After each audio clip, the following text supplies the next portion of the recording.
इंकलाब जिंदाबाद। सभी साथियों को रियाद करो, फर्जी मुकदमे वापस लो, फर्जी मुकदमे नहीं सहेंगे, सभी साथियों को रियाद करो,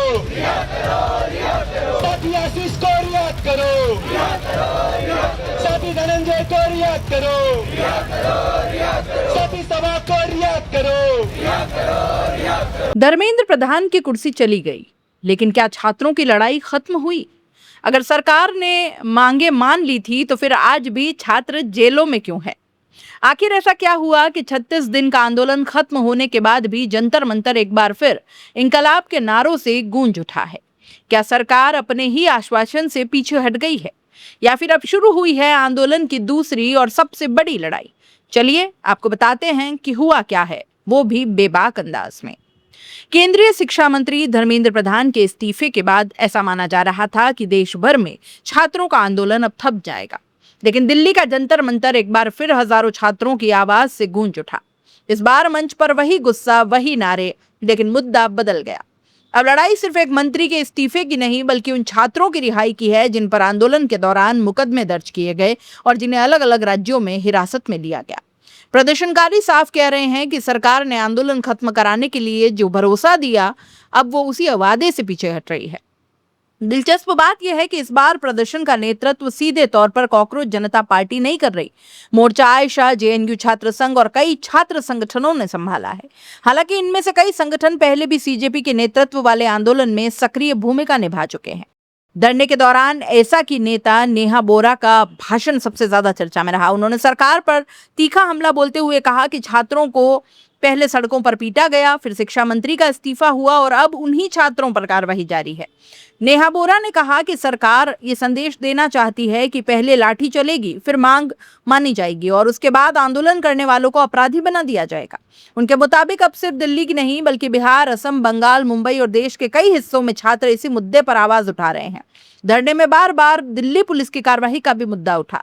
प्रदर्शनकारियों ने आरोप लगाया कि आंदोलन के दौरान जरूरत से ज्यादा बल प्रयोग किया गया। उन्होंने दावा किया कि पुलिस ने पहले ऐसे आरोपों से इनकार किया, लेकिन बाद में कुछ मामलों में कार्रवाई स्वीकार करनी पड़ी।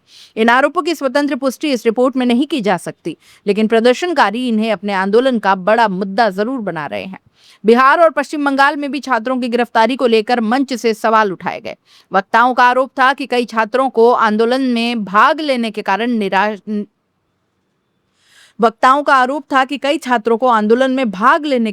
निशाना बनाया जा रहा है। उनका कहना है कि सरकार आंदोलन को कमजोर दिखाने के लिए प्रदर्शनकारियों को अपराधी साबित करने की कोशिश कर रही है। नेहा बोरा ने सरकार के उस दावे पर भी सवाल उठाया जिसमें बड़ी संख्या में प्रदर्शनकारियों के खिलाफ आपराधिक रिकॉर्ड होने की बात कही गई। उनका तर्क था कि यदि वास्तव में ऐसे लोग पहले चिन्हित थे तो कार्रवाई पहले क्यों नहीं हुई? शांतिपूर्ण आंदोलन के दौरान ही उन्हें अपराधी क्यों बताया जा रहा है? छात्र नेताओं का कहना है कि सरकार ने खुद आंदोलन की मुख्य मांग को स्वीकार करते हुए शिक्षा मंत्री का इस्तीफा लिया। ऐसे में अब उसी आंदोलन को बदनाम करने की कोशिश करना लोकतांत्रिक अधिकारों पर सवाल खड़ा करता है। धरने में शामिल छात्रों ने यह भी कहा कि आंदोलन खत्म कराने के दौरान उन्हें भरोसा दिया गया था कि आंदोलन में शामिल छात्रों पर दर्ज मुकदमों पर पुनर्विचार होगा और गिरफ्तार छात्रों को राहत मिलेगी।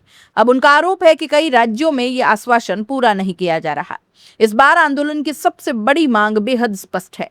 जिन छात्रों को गिरफ्तार किया गया है उन्हें तुरंत रिहा किया जाए, उनके खिलाफ दर्ज मुकदमे वापस लिए जाएं और प्रदर्शनकारियों का जो डेटा पुलिस ने एकत्र किया है उसे रिकॉर्ड से हटाया जाए।